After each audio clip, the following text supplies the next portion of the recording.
Batman number 24 has got Tom King writing, David Finch and Clay Mann on art, and this is a sort of standalone kind of epilogue issue, kind of like how Rooftops was a kind of an epilogue two-parter to the last big arc. This is an epilogue to the I Am Bane, and kind of the Button as well. I think it neatly also kind of ties into that in an emotional way. And yeah, so unfortunately, I had the ending of this spoiled for me because news websites and comic websites basically didn't even do a good job of hiding it on Monday when they broke the news. And then by a few hours later, they just started blatantly putting it in the headlines what it was. So, unfortunately, the ending of this, I knew going in, which is a shame. I was too busy to check news websites at the start of the week, so I didn't see a thing, and it was great. I mean, I didn't even check them. It was just Twitter. It was literally just. Oh, I was too busy to look at Twitter. God, Yeah. what time do you think we have in our hands? Well, unless someone tags me on Twitter, I tend to stay off of it. Just because of stuff like this, because people can't help themselves anymore. And I don't know why you need to put that in the headline. You could have just said, the ending. Look, clearly they tried that, and then it didn't get them any clicks, so they went, screw it, let's just go all out. Well, some of them tried that, and then CBR, yeah, I'm calling them out, just tweeted out. Just tweeted out the ending. And obviously, we're talking about the book now, so spoilers for the books as we talk about them, obviously, but yeah, so Batman proposed to Wonder. No, I was going to say Wonder Woman. Batman proposed to Catwoman. That's a Vince Russo swerve right there, Pete. Wait, and then it makes no goddamn sense. Yeah, exactly. Right, exactly. So the gist of this issue is basically it's Gotham Girl and Batman having a chat during the day, up in the skies. And it's basically her sort of reflecting on what she just went through, and she doesn't know what she wants to do with herself now. And it gets kind of self-reflective for Batman, kind of the experiences went through in the Button by meeting his father. Because there's one moment where Gotham Girl even says, "Would your parents want this for you, this life, and what you do?" And it's that's very neatly. And it's like this conversation combined with that experience of seeing his father, Flashpoint Batman, clearly is what kind of has put all this in his head, all this motivation here. And we see as he's talking to her that what happens that night is, Catwoman's getting ready, and it cuts between them as the conversation in the day takes place. And it all kind of builds up to the gist of the conversation is, yeah, but is this what you want? Is there nothing you just want to be happy? Not about what you need, not about what you think Batman is or should be, just something that you want for yourself. And it all basically builds up to him getting down on the knee and proposing to Catwoman at the end. And of course, we're not going to find out the answer for like 3 months because we've got a big flashback story that's taken over like 7 or 8 issues. 4 months! War Jokes and Riddles is an 8-part epic, as said by the ads in this one. That said, I did see some of Janin's Catwoman art from this. Mm-hmm. Oh, it's incredible, isn't it? Yeah, and it's the original sort of style Catwoman suit with the ears and the sort of the, not the goggles, Purple. the purple suit, yeah. And it looks great. Yeah. Admittedly, the artwork didn't have colouring yet, but you could tell it was going to be purple because that's what the suit is. Yeah. So, we all know my relationship with Batman, especially this main series. Love-hate. What? Love-hate. It's a love-hate relationship. Yeah. So, and I've been really critical of the Cat and Bat issues because there's some stuff that just drive me up the wall that I think King had done because it's clever, not necessarily in the voices of the character.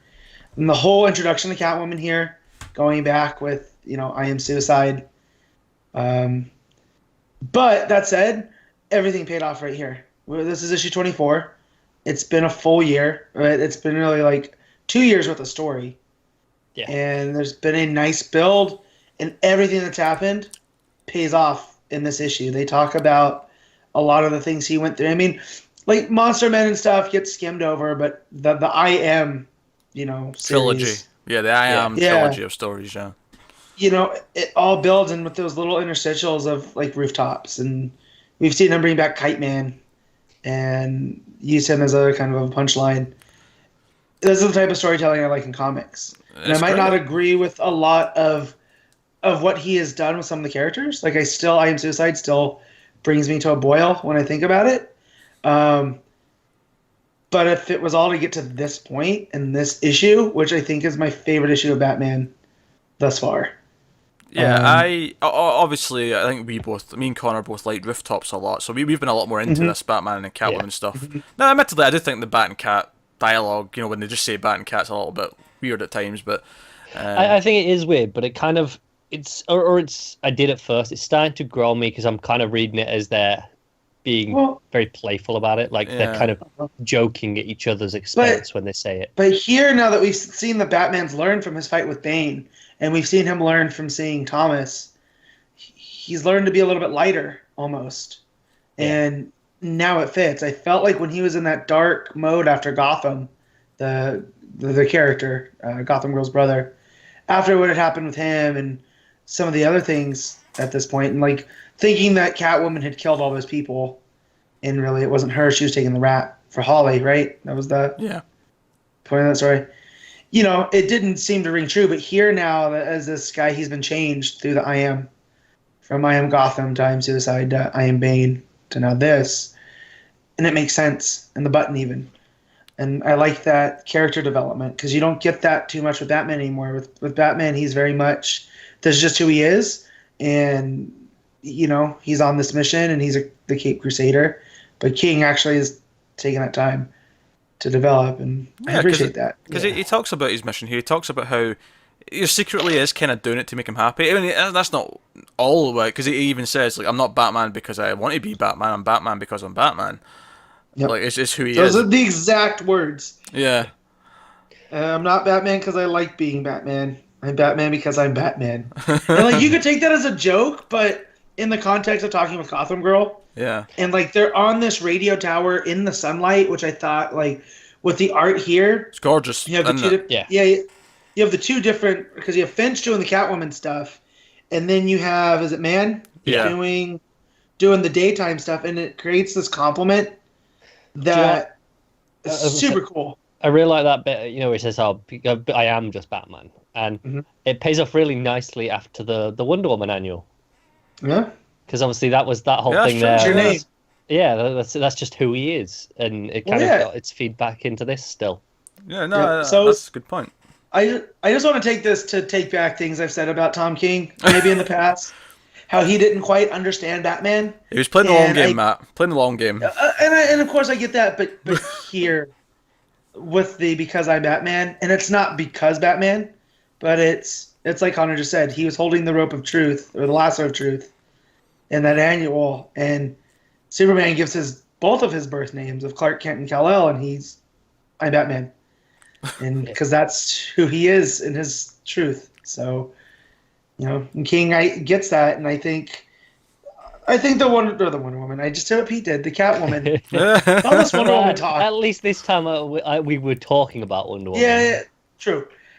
I think the relationship will grow, because I just feel like this might be heartbreaking, because the whole crux of that relationship is I run and you chase, and I feel like the worst thing King can do is to break Batman's heart and make her say no, and he still chases. Well, this is one of my little concerns going forward. We know, I mean, I don't know if it still stands. We know during the New 52 that they had that whole no marriage thing.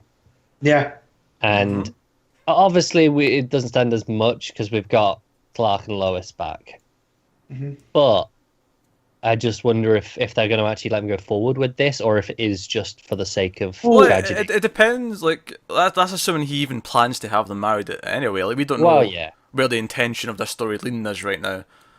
But I think for me, I want to see it go down that route rather than just be tragedy. I mean, I'd be interested too. But if King's story right now is, if his plan is for her to say no, or if his plan is for her to say yes, but then back out at the altar, or if his plan is to, like, whatever his plan is, I'll trust that that's what his story is, unless I hear that, that the company stepped in and said no marriages, stop it. Oh yeah. It might be a case of he decides that, but either way, I still, a little bit of me will be disappointed, because I feel like just for tragedy's sake will be a little underwhelming. I think DC's learned from putting those restrictors on creatives overall. It doesn't mean for the best storytelling, because now we have full-on characters, and they're not just the two-dimensional characters that we got in the New 52. Like, think about all the stuff we've read in Nightwing with him and Sean. Like, that's a full-on, well-developed relationship that's murky and complicated. Yeah. And he really, as much as I love the Grayson series, he really never had that in Grayson, and he never really had it in Nightwing. He was just Dick Grayson Nightwing throughout. Well, yeah, that's especially in Grayson. It was very superficial. No, he's gonna.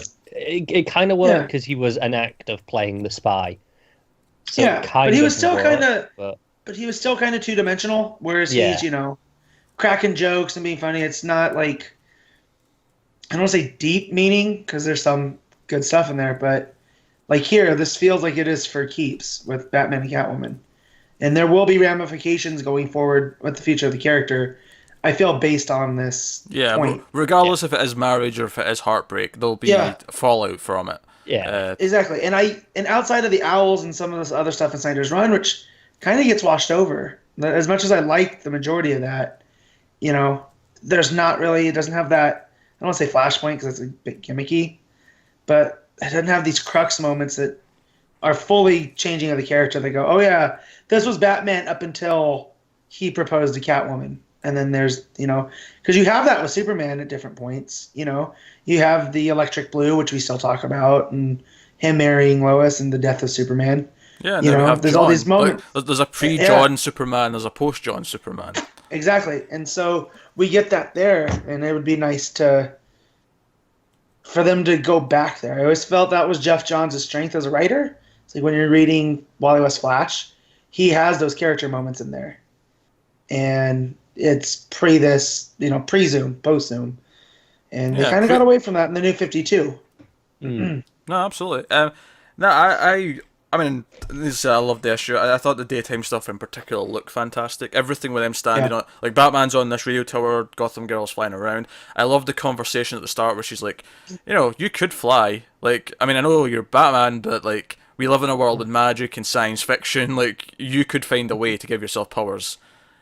Yeah. And he's like, well, no, I don't need powers. Like, it's not who he is. Yeah, it's just like I like this examination of the character, especially since it comes from her trying to figure out who she is and what she wants, and she's almost just wanting him to tell her what she wants, and she ultimately comes to the decision that she is like. She ultimately, when he poses the question, do you want to be a hero? And they have the debate, like, is putting on a costume a hero? It's like, no, that doesn't make you the hero, but most people who put the costume on want to be a hero. That's what they're trying to do. Right. And it's not the powers either, because the more she uses her powers, the more it's going to kill her. Well, yeah, right? But I think just the idea that she says, what you did for me, I can't not do that for other people now. Like, the idea that superheroes are inspiring and that she's inspired to... Like, she always looked up to her brother before, and her brother wanted these things, so she kind of tried to just mimic him. Exactly. But now she has... And when you look at... Yeah. I was going to say, now she has her own inspiration. She has her own reason to feel compelled. I mean, she still wants other things. She still talks about having normal parts of her life, and that's why she sort of, like, opens that up in Batman, where Batman ultimately makes his decision that he does at the end of the issue, but... I think the conversation works very well for both characters, and it's really nice that a new character like Gotham Girl can do this with Batman. And both of them, he's a much further down the road character, obviously, than she is, but they both develop from this conversation. So it's about that inspiration there, and she's happy now. Like, she's not that mess, and it wasn't just because of the Psycho Pirate, but it's because of Batman's care, and like telling her we're gonna get through this, and then they get through it. Like, he followed through on what he said, and I think that also is what makes Batman Batman. Yeah, it even ties into the end of the I Am Bane with those sort of the mother sequences where he says, like, I don't do this because of some weird quest of vengeance. I do this because I have to help people. Right. I mean, that says part of me is wondering, like, does he have like a death wish? Because obviously we kind of question that with the way he challenged Bane and all that, but there's stuff in this that makes me question it as well, where he accepts that he can't stop being Batman because it's who he is. But at the same time, we've seen he wants to have a legacy. He doesn't want to have to do this, but he has to. So maybe it's...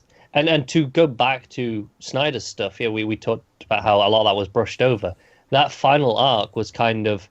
Even when he was alive, even when he'd forgotten all of his memories, he was still somewhere in there he had to be Batman. But he was still helping people... in that, but he wasn't like, he was Batman in a different way. Yeah, but ultimately it's the idea that maybe death is probably the only way he can stop. Right. So maybe in some way that's what he wants. don't forget too that this started with him saying this would be a good death on the plane, right? And he's staring it down, and he's accepting that this will be his fate. And then at the end of the Gotham story, I Am Gotham, there's that like jump to the future about how Gotham Girl was the one that brought the end of Batman, and we all thought that was kind of a sinister. But if this is what it means, like he's finally learning he can settle down, and there are others he can count on, you know, like Gotham Girl and Nightwing and Lark and Damian, like he doesn't have to be. Just throw Lark in there with the rest of them. Well, I did that because the reason I did that is because we always forget about Duke. Well, Snyder's really the only one that's doing anything with him. Yeah. You know, that's his character. But I only bring that up because he was in that I Am Gotham arc, and he's the one that. Yeah, he had this relationship with Gotham Girl. Yeah, which is And not so- done. Like it's implying that they're going to be a thing in the future going Right. forward. So I feel that was kind of King tipping his hand that this could happen, and he could have changed his mind halfway through by now, and that's all just a red herring. But I like where this is going. Like for the first time, I'm enjoying both Bat books. I think it's indicative of maybe how long a game he's playing. Like, 'cause as much as we Yeah. said, oh, he's got these 3 I Am arcs planned out, and that's, you know, that's a lot of issues, and it's, Yeah, that was just the first year, though. yeah. Ultimately. But that issue at the end of the first arc with Gotham Girl from the future talking about stuff, it feels like he is playing a really long game. He's got a full run planned out. He's got a full mapped out. I mean, even the title of this issue, every epilogue is a prelude. Like this issue, yeah, it's a wrap up of this first year, but here's what we've still got to come. Exactly, and yeah, oh man, good stuff. so My one legitimate complaint with this issue is that the bat ears. too And small. Yeah.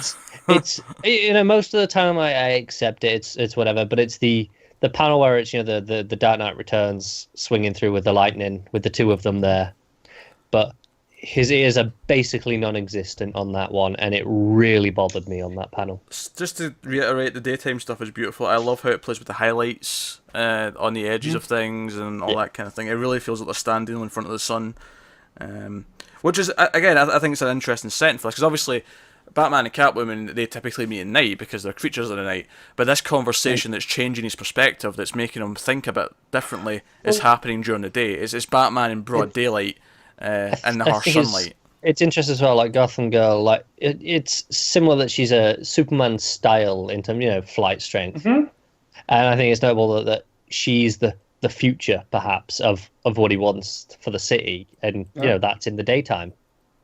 It's literally Batman in a new light. Like Yeah. Very good. But no, very, very good. And also, just to wrap it up, I like the stuff at the end, but they bring back the alternate origins of how they met.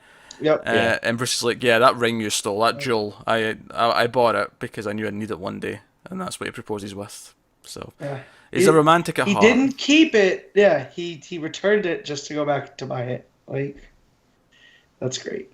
Yeah, also the fact that the bat signal's in the sky when he proposes is just... It may be too on the nose, but I like it. I mean, yeah, it's this whole idea Sometimes- that that isn't important right now. Right. Well, sometimes that's you know what drives the point home even more. Like that is just Batman. He's always needed, but they can wait. Like Connor just said. Yeah, and it goes back to, I think it was during the button where it was right at the end where the signal was there, and he contemplated whether or not to go and answer it. Yeah. And here he makes he's clear he's making the choice. Like, no, this is the Even- moment that can wait. Even in Batman Beyond, where Terry ignores it and bad stuff happens. You know, there's a lot of that going on right now. Which makes me wonder what bad stuff's going to happen that makes him recommitted to being the Batman.